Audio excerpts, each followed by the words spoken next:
Hello everyone, সকালবেলায় একটা কঠিন কাজে মত্ত হয়েছি। কঠিন বলছে এই কারণ সকালের দিকে সুধর্ণ একদমই পড়তে চায় না। সন্ধ্যাবেলার দিকে মনটা থাকে পড়ার প্রতি, কিন্তু সকালের দিকে প্রায় দিনই পড়তে চায় না। সেরকম হয়েছে আজকেও। তো অনেক চেষ্টা করার পর বলল, মা তুমি আমাকে কোলে নিয়ে পড়তে বসাও, তাহলে আমি পড়বো।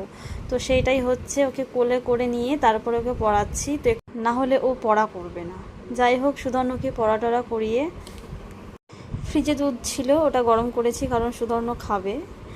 আর কালকে পায়েস করেছিল মেজ দিয়ে, আর আতপ চালের রুটি করেছিল, আমার তো খুবই ফেভারিট একটা খাবার। তো পায়েসটা একটু গরম করে নিলাম যেহেতু ফ্রিজে ছিল বলে। এভরিওয়ান, গুড মর্নিং সবাইকে।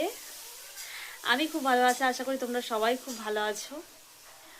ভালো আছি, কিন্তু আজকে কাজ করতে ভালো লাগছে না। সেই কাজটা সেরে সকালকার সেই 7:30 থেকে এখন বাজছে ঘড়িতে 11টা। আমি শুয়েই আছি, বসে আছি, ফোন ঘাঁটছি, এসব করছি। যে 11টা বাজছে আমাকে কোনো কাজ করতে হবে, এই মানসিকতাটা আজকে আসছেই না। তো কি করব? তো আর শুয়ে থাকা বসে থাকা যাবে না, কারণ অনেকটা বেলা হয়ে গেছে। সুধর্ণ গেছে ওর পিসিমণির বাড়ি, কারণ ওর দাদা এসেছিল, নিয়ে গেল। তো সুধর্ণ এসেও খাবে। তো ভাবছি এবার কি করবো, এবার ভাত তো বসাতেই হবে, খেতে হবে। তো আজকে বেশি তরকারি করব না, কারণ তোমাদের দাদা ভাই নেই, আমার আর ছেলের রান্না। তো আজকে বেগুন আলু বড়ি এসব দিয়ে একটা রসা মতো করবো, আর একটা ডিমের অমলেট করব। ফ্রিজ খুলে দেখছি যে অনেকটা দুধ রয়ে গেছে, কারণ দুদিন সুধর্ণ ভালোভাবে দুধ খায়নি। তো আজকে এটার একটা ব্যবস্থা করতে হবে, দেখা যাক সন্ধ্যাবেলার দিকে কি করা যায়। তারপর ফ্রিজে দেখলাম সবজি সবই আছে, তো আজকে রসাটাই করব। আর বড়দি একটা কাঁঠাল দিয়েছিল, তো আজকে ওটা করব না, আজকে একটু হালকা পাতলা খাবার খাবো। আর এখানে ডিওকে আজকে তেল মাখানো হয়েছে সাত সকালে। তো ডিওকে কিন্তু তেল মাখলে একদমই ভালো লাগে না, বিশেষ করে আমার।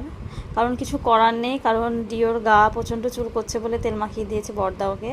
আর এখানে আমি রসার জন্য সবজি কেটে নিয়েছি, বেগুন, পটল, আলু, আর এখানে মশলাটাও করে নিয়েছি।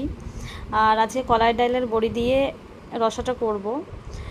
তো এদিকে কড়াই গরম হয়ে গেছে, আর অল্প তেলের মধ্যে আমি বড়িটাকে ভাজবো, কারণ এই কলাই ডালের বড়িতে তুমি যত তেল দিবে তত তেলেই ও খেয়ে নেবে, কিছু করার নেই বলে অল্প তেল দিয়ে একটু হাই হিট করে বড়িটা ভাজি আমি যখনই এটা করি।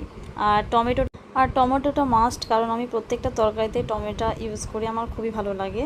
এ দেখো সব সবজি সেদ্ধ হয়ে গেছে, এবার এটাকে আর খুব সুন্দর একটা গন্ধ বেরিয়েছে, আমার তো খেতে ইচ্ছা করছে এক্ষুনি। তো রাই ফোড়ন দিয়ে তেল পেরেছি, লবণ টবণ সব ঠিক আছে, খুব দেখতেও খুব সুন্দর হয়েছে। এবার এটাকে নামিয়ে নেব, হয়ে গেছে।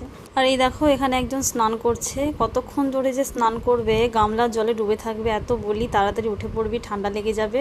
এমনিতেই